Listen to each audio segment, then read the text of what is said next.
use jet engines like this in a lot of my projects, mostly because I like extreme, and jet engines are pretty extreme. And since I'm using jet engines in a bunch of upcoming videos, I figured it would only be appropriate to show everybody what's going on inside of a jet engine. So I'm gonna put together a see-through jet engine, start it up, and film it in slow motion. Let's go.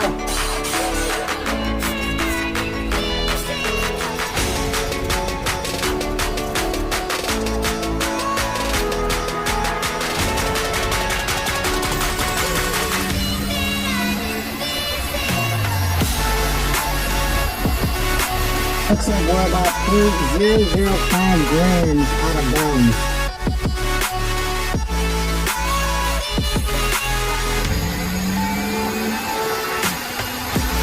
I got it almost perfect. It's all balanced by 1,000th of a gram on plane 1 and 2,000ths of a gram on plane 2.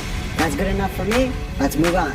Now that I have my rotating assembly balanced, which is one of the most important parts of putting together any size jet engine, I'm just going to slide this in here and I'm going to go over the basic operation of this type of jet engine and what part does what. When I explain how turbojet engines like this work to people who are not familiar with jet engines but are familiar with cars, I always use 4-stroke as a good example.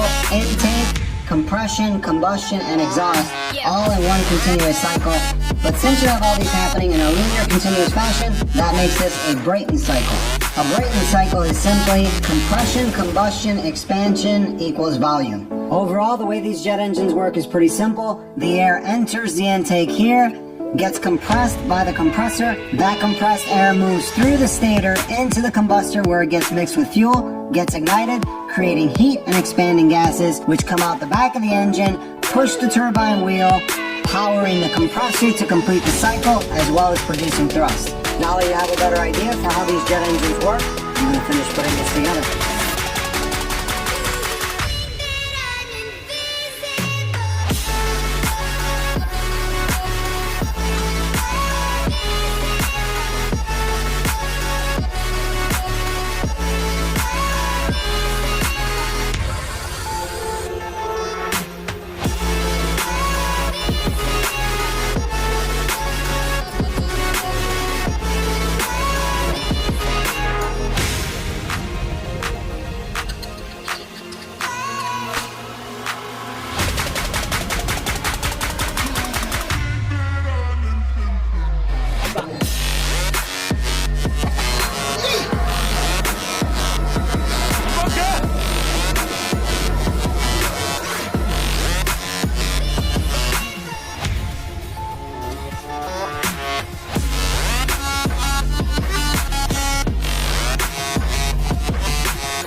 I'm all done building my see-through jet engine and it came out really good. It's nice and transparent, solid, feels strong, and it needs to be to handle all that compression, heat, and power.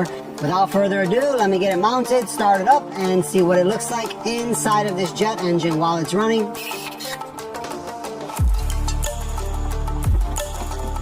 All right, here we go. Let's see what happens. I'm a little bit nervous, but I think it's gonna work.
that's hot.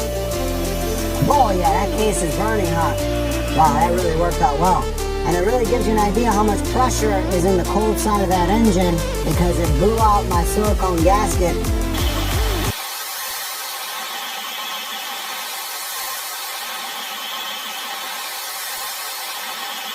And yeah, that had quite a bit of pressure on it. And to give you an idea how much air is actually moving through one of these engines, you can see the stains from the flow of the air. That's how much air actually moves through these.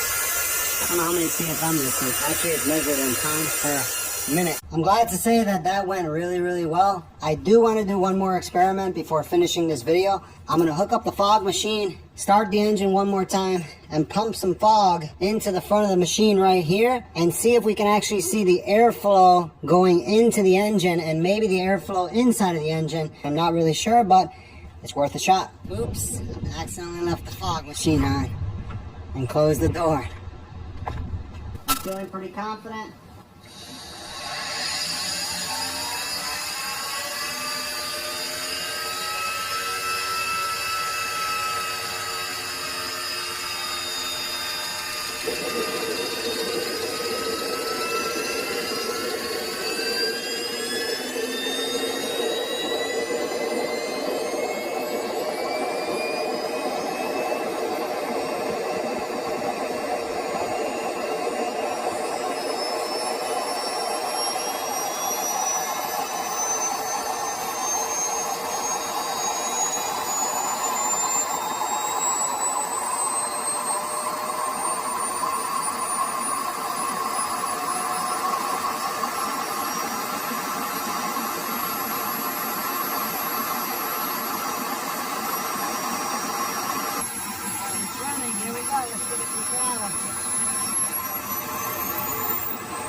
Alright, so the flow characteristics weren't as cool as I thought they were going to be. I thought we were going to see a lot more, but that does prove my point, and that does give you the idea that these type of jet engines, or jet engines in general, don't really pull in that much volume of air for the amount of thrust that they produce. A lot of people think like if it's 80 pounds of thrust, it pulls in 70 pounds of air. That's not the case. Most of the energy comes from the fuel. That's the entire idea behind jet engines. I was really surprised that this whole thing survived, but overall that looked pretty cool. I've always wondered what was going on behind that cover when these engines were running, especially when I did that jet-powered Tesla, just to imagine kind of what was going on inside. And to be able to see it, that was definitely pretty cool. I was surprised that this whole thing worked and didn't blow apart, but it worked. So that's about it. The see-through jet engine was a success, and this is part one. I'm going to do a follow-up, think of some creative idea to kind of see inside of that combustor. I really want to see how that glow plug is working and how the starting mechanism works and all that other stuff. And let me know if you're interested in that too, and I'll come back with a part two of this. I have something really creative in mind. But other than that, I thought this thing was going to blow up for sure. I was like, this is one of the first projects I did where I was trying to like throttle it up, and I'm like, should I go all the way? I was